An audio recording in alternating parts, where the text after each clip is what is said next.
Hello, everyone, and welcome back to another episode of your favorite community show. You are watching the Veeam 100 show, episode 19, and we've got a great discussion lined up for you today.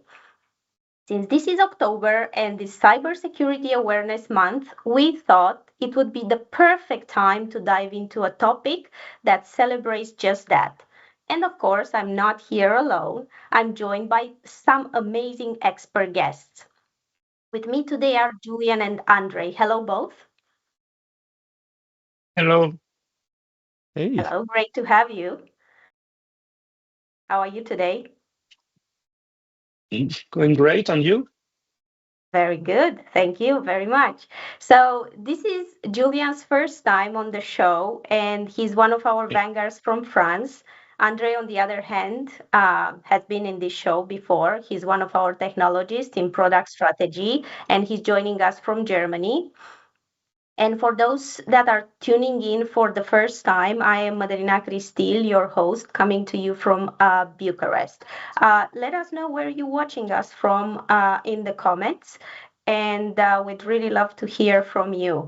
But I'm thinking let's start, as always, with a brief introduction of our guest, Julian. Would you like to go first? Yes, sure. So, hello, everyone. So, I'm Julien. I'm CTO for cybersecurity in a huge company in France.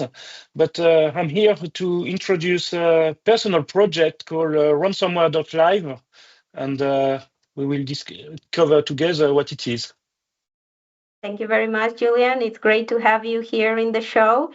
And Andre, even though I think you've been hosting with me this show for a few times already, would you like to give an introduction of yourself just for the first timers that are watching this show? yeah, thanks, Maddie. Always pleasure to be here, and thanks for having me back. I'm Andrey Stadler. I'm based in Germany, in Berlin, and I've been working for Veeam for 13 years. I am the part of Veeam product strategy team, and yeah, to be happy here to support our community and talk about interesting things, especially in cybersecurity awareness months. Absolutely. I'm actually looking forward for this topic, and I know you both looking forward to discuss it as well. But before we going to the technical discussion, because this is the community show, I would actually like to ask Julian, since it's his first time with us, why is he part in on this community and Veeam community? I know he's been long with the program, and what inspires him, his passion for being part of it. And I'm sure the audience would love to hear a little bit of your story with the Veeam community. Yeah, well, I discovered Vim now a long time ago. I think it was in 2007, early beginning in France. And it was a great product, and I discovered great people. And when the community come up, I begin to talk with people, and it's very interesting because this community brings together the most passionate and knowledgeable expert in data resiliency, where we can share idea, best practice, sometimes collaborate, and also it's a good time to exchange also with the Veeam product management about their vision, our vision. So it's for me, it's really about exchanging and sharing knowledge. Absolutely. I totally agree on that. And I know we do have a big community there in France as well. There are a few vanguards, one legend in there. I know you also part of the Veeam user group. You are in the Yes. leadership as well, together with the other ones that are covering this role. So good stuff. I think it's for you've been for 5, 6 years already with the Veeam 100 Six, program. 6 years, yeah. 6 years. That Yes. that's an amazing long time to be honest, but hopefully to many more. But I do know that our audience is looking forward to hear more on your project, the ransomware.live. So let's just dive deep in the technical discussion. So I'm going to just pass it over to Andrey because I know he has some interesting questions and he's excited to talk about this project. So let's just move further with the discussion and get into this technical stuff. Okay, Madalina, no problem at all.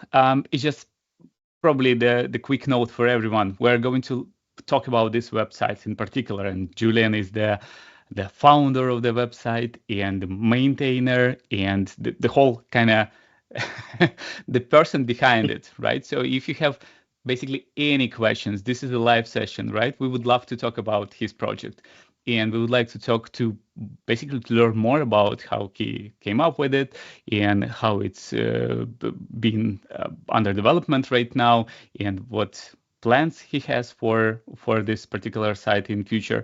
But if you happen to be with the internet, just feel free to open it right now. Feel free to click anywhere you'd like because it might inspire some, I don't know, some questions from you, and we would like to answer them here. So coming back to you, Julien, obviously while people are tuning in and like checking the website right now, kind of catchy name, right? Ransomware.live. It's, when I heard it the first time, I was a little bit scared, right? Because I thought, okay, that might be, what is it exactly? But can you tell us a little bit more about the idea behind this site, or how do you come up with this name? So I would like to hear, kind of come back into a couple of years ago when you had it. Yeah. So the idea comes, I think, in 2021 because in cybersecurity, most vendors use a sentence which was there is one cyber attack every 11 seconds.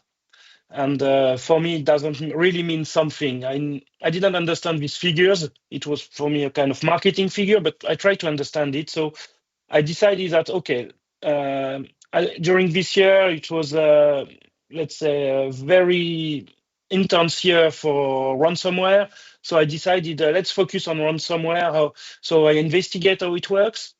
And I see that most of the ransomware group publish their victim name. So I basically write let's say crappy script for myself just to get the information. First, he published on the Slack channels. Then, as I usually like to say, I getting more professional. I just publish on our company Teams channels. But people ask me more and say, yes, it's good, but we need history, we need statistic, more information. So I decided to create a website. And going back to your question about the name, well, I knew that the website will only deal about ransomware, and I just checked which domain name was available, and ransomware.live was the only one available at this time. It used to be a conference, I think, in the US, but they didn't renew the name. And I arrived, I think, at a good time. It was available, so I decided just to take it. Like, did you pay a lot for that? Because no, it was just a normal price. Okay. And since it was the first year, for me, it was at least really cheap. No, I think it's something like, it's $50 or something like that. So not huge. Mm-hmm. Okay. You already mentioned that people kind of started to ask questions about it and like always wanted more. So it gives me a good kind of good feeling that people are using the site and give you a lot of feedback.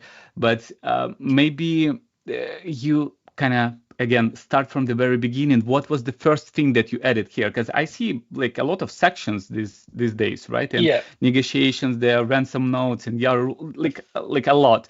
So probably what was the first one, and like how did you decide to add more? So let's go to it. So first was just the victim name, and the group name. Then I had more information. I had screenshot. I got information, and basically I had information of what I need or what the community asked me. I've got some requests sometimes. For example, the estimate attack date for every victim when I knew it. People ask me if I can add it too. And I also check for the ransom, the amount of money they ask, if I've got the information, the data, the size of the data leak, if they've got the information. So basically, it was dedicated on the victim. So it's not all of shame for victim, but it's just to make people from the community, cyber community, to understand who are the victim and who are the victim of specific ransomware. So that was the beginning. Then I got information about groups. So let me do it in live on groups. So if you go to some groups, let's go to my favorite. I put some more information, quite descriptions. Recently, people asked me to add the crypt extension of the file, some statistic, and lots of information. You can go there and open, for example, the vulnerability exploited by the ransomware. That's come from the community. Mainly, I just follow what I need and also what the community asks me. Okay.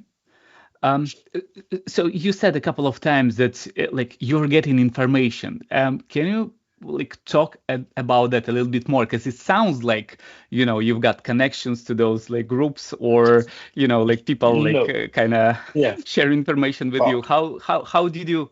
And do you do it by like manually, or is there any like more of a automatic way of gathering information? Yeah, everything is automatic. It's running almost every hour, let's say every hours. And I just use public information from the ransomware group, because most of the ransomware groups publish either on the dark web or either on Telegram their victim name and some information about the victim. So that's how I get the information. Everything I got is public. Nothing is private information. So just basically, it's, if I can resume, it's scrapping and parsing ransomware group website on dark web. Okay. Do you just do add any more like intel specific around? Sorry? Do you do any specific verification for for those claims? Because I know they might be claiming that they breached someone, but I don't know whether this information is like public or not. But yeah, what about verification? Well, I'm lucky now. I have a huge community around using the website, so I got information. So people check also for me. I try to do it, but sometimes there is some let's say some mistake or false declaration or claim from the ransomware group. But as soon as I know it, I correct it. And also there is I had to use the website, a kind of ticket website, just to get all the message I got, because first it was email and I cannot manage. So now I have a kind of ticket system if you want to contact me to deal with either wrong information, mistaken information, or even lots of companies ask me if they can use my data in their product. Okay. Since you talked about the people contacting you, like this is my kind of personal interest. I'm assuming it should kind of be taking your time from your daily activities, from your family and everything. So how much time do you think you're spending on that site? And like, is it a reasonable time, or like, are you there 24/7? No, I need to sleep sometimes, but hopefully I don't have to sleep much. But it was a long work, but during a long time too, because nothing come like this. As the website, you can see straight.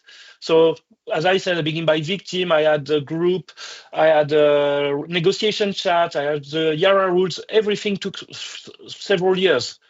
But now, since the website is running, it's something like, let's say, it depends if there is new ransomware group, but every time there is a new ransomware group coming up, it's something like 1 hour. So I would say it's something like I spend 2 hours or 3 hours maximum per week on the website. it took me a week when I rebuilt everything because I rewrote the website during the summertime, just before. Actually, it was in May. Because I'm not a developer, I'm a cybersecurity guy. So the website didn't work on mobile. And so people complain about it. So I decided, okay, I will learn more about how to develop a website. So that took me time, but that's all. Now I try to make everything automatic.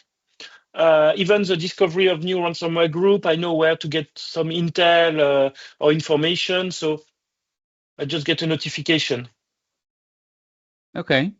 Um, Just probably a quick reminder to the audience, we are open to the questions. If you have anything, just basically whatever platform you are tuning in, just shoot a question there, and we have a team of people and they will pass the questions to us, so we'll be happy to answer them. Back to Julien. What you said is it's just a couple of sections I would like to to have a deeper discussion about. So for example, negotiations and ransom notes. Yes. I have recently checked those things. It's at the same time, well, negotiations, it's scary, right? Because you can see how like regular people like yourself could be the victims of those ransomware activities. I would assume that you kind of read a little bit more than I did. What would be your take on people negotiating and people like being scared about their data? Is there any like pattern you're seeing over here? Well, now that since I read, as you said, I read all, and it's almost 200 more than 240 negotiation chats. So it's funny because you can easily discover when it's let's say amateur or it's some real professional negotiator or police, and so that's funny. And another takeout I've got, it's for the people, because there is people who pay the ransom. At the end, they find the ransomware group, and for me, that's unbelievable. How can you find someone who steal your data or crypt your data? So that's interesting because also it make you discover how works the ransomware group, because sometimes the negotiator is just a negotiator from the ransomware group part. I mean, he's not allowed to negotiate money. He just talk basically, go to some other people to say if they validate the ransom, and that's weird for me. But so that make me discover that behind some ransomware group, not all, but some, it's really an organization, a cybercrime organization. To build up on that, I remember now I read one of the notes, or I was actually interested in the conversation in negotiations happening and where the company actually paid the money.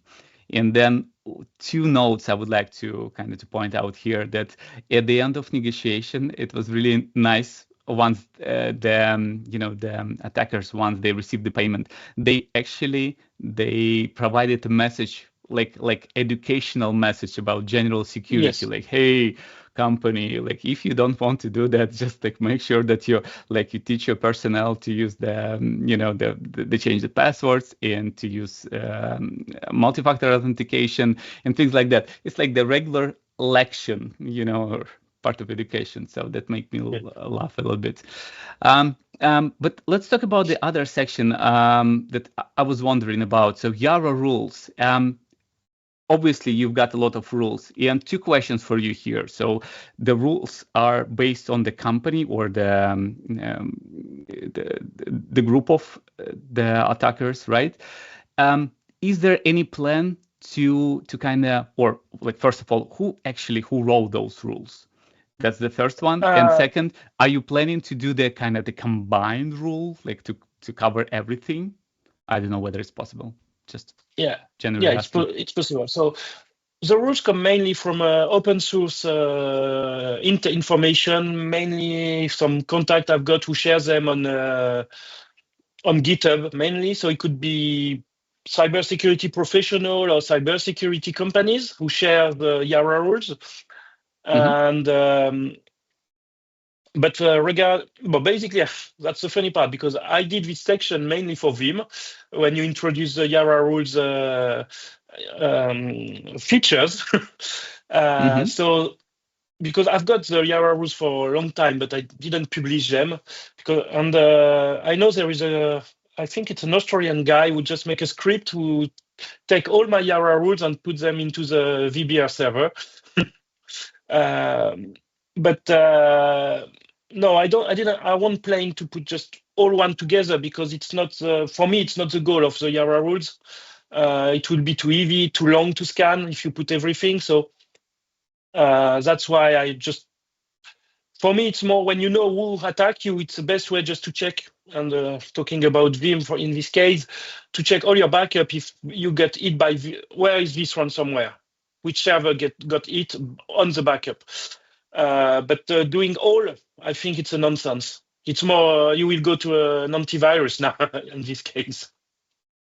Yeah, but yeah, you're right. I was thinking about the Veeam case and whether it would be really beneficial for Veeam users for if they're for example if they're just getting started and they don't know how to.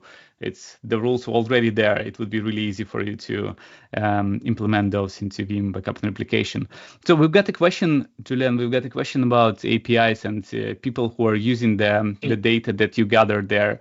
I know the story behind it, but can you tell us a little bit more about the APIs and what's the difference between the regular and pro version over here?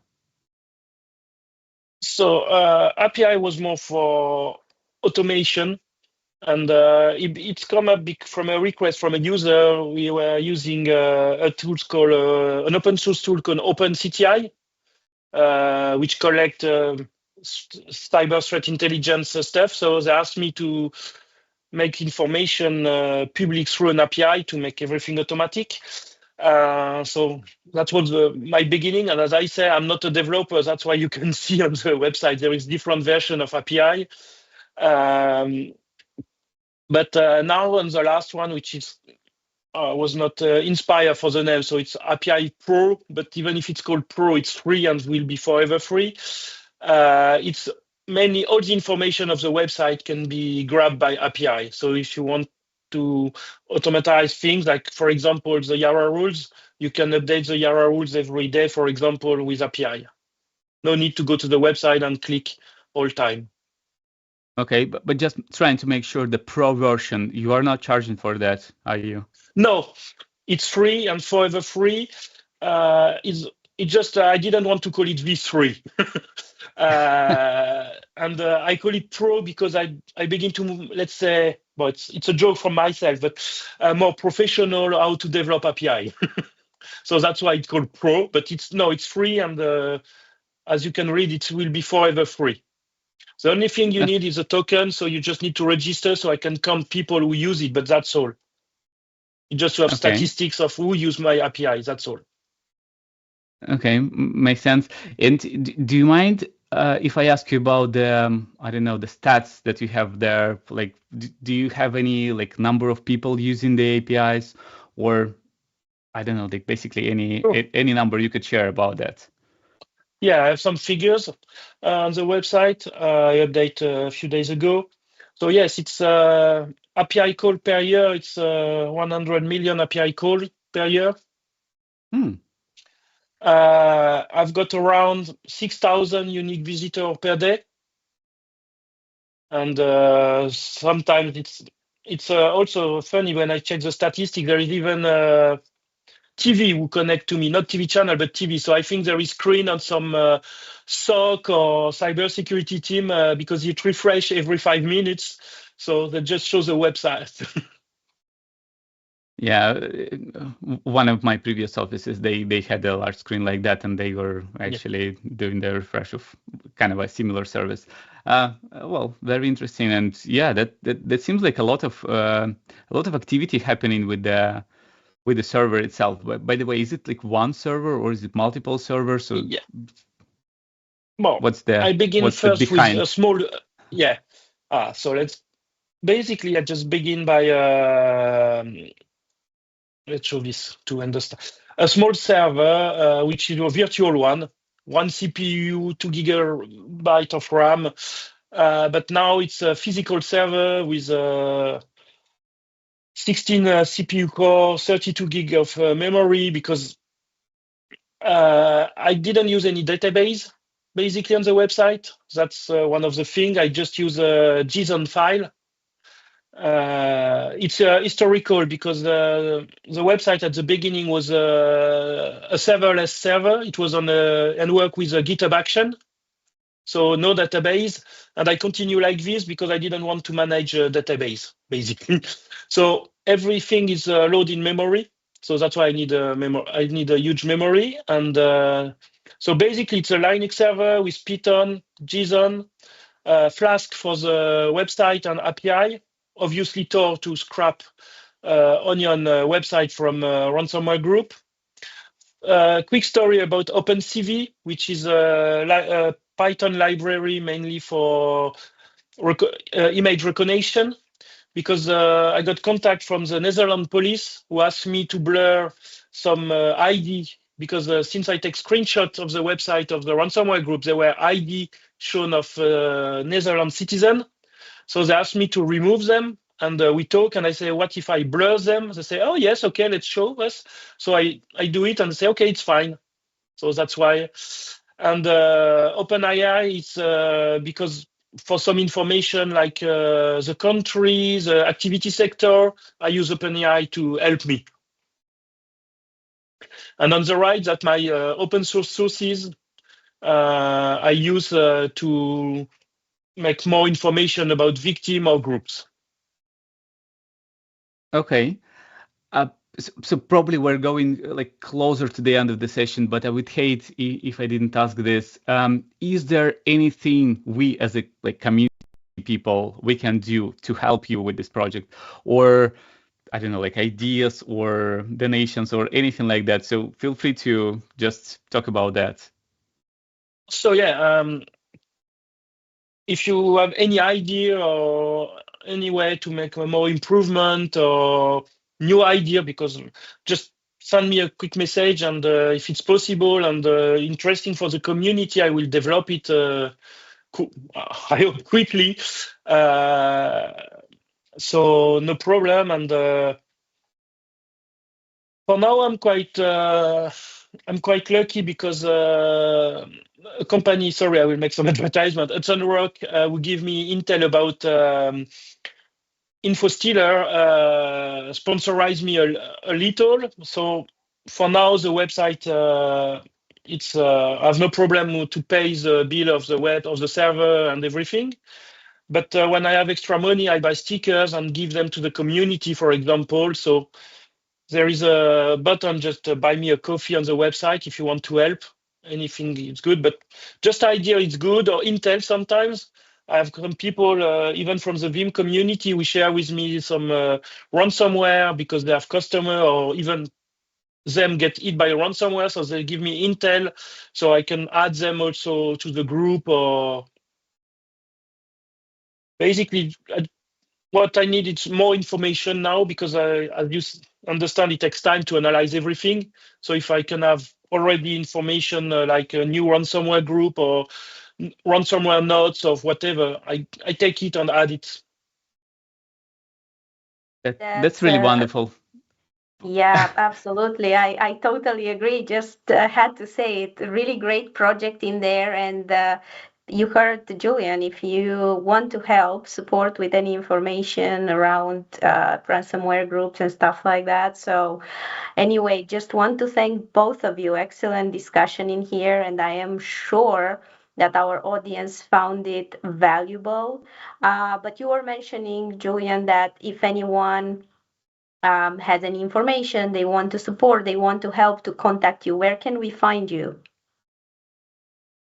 So if it's dedicated to ransomware.live, there is a contact button on the website. It's a form, and I will receive the message. I'm also on the Veeam Community Hub. I think it's G Mousqueton. So you can contact me through this, or I'm also available on LinkedIn, or mainly LinkedIn, let's say. So just contact me any way you can, and I will be happy to answer you.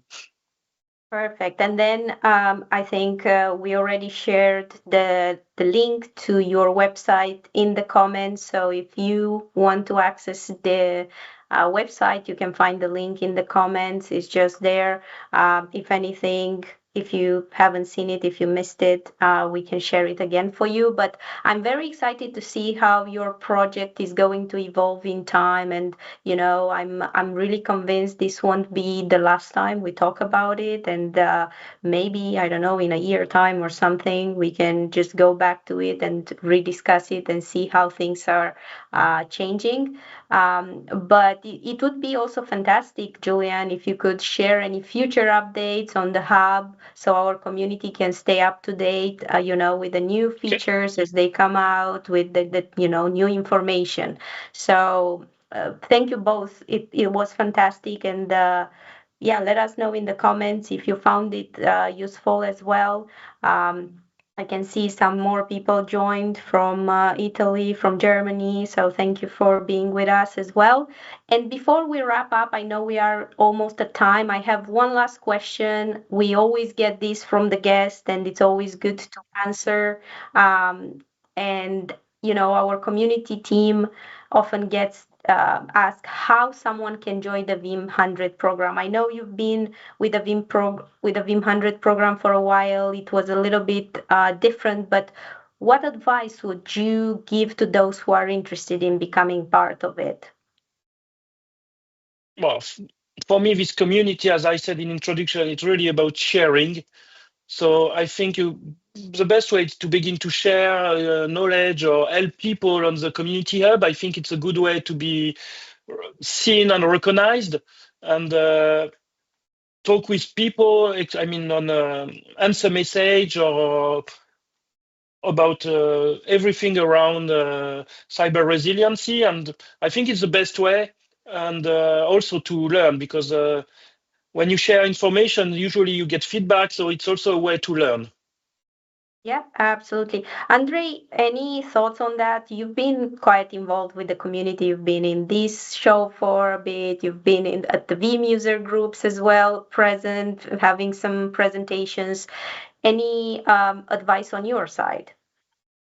Probably two points here. So the first one, Mary, you mentioned that we posted the link to the website, but then we didn't have to. It has it really catchy URL, the address. It should stick to your mind. Ransomware.live. This is the place where you can find all the latest and greatest, sometimes not greatest, news about ransomware activities. So that's one thing. And second, this is a really good example of someone being passionate about, well, in this case, cybersecurity, and then it's kind of like related to Veeam story these days. So I would say if you're doing something similar, doesn't have to be cybersecurity, could be something else, could be related to data protection, could be related to, I don't know, like the storage or sometimes virtualizations. It's like it's all around data. So if you're passionate about that, make sure that we know who you are, and then probably you'll be the part of our community and our extended program one day. Absolutely. Yes, I totally agree. I think great advices and great point of views. Fantastic discussion. Once again, thank you both. It was really great having you on the Vim 100 show. Julian, hopefully this is not the last time. It's your first, but not the last time. Hopefully you'll come back. And Andrei, I'm sure we'll see you again.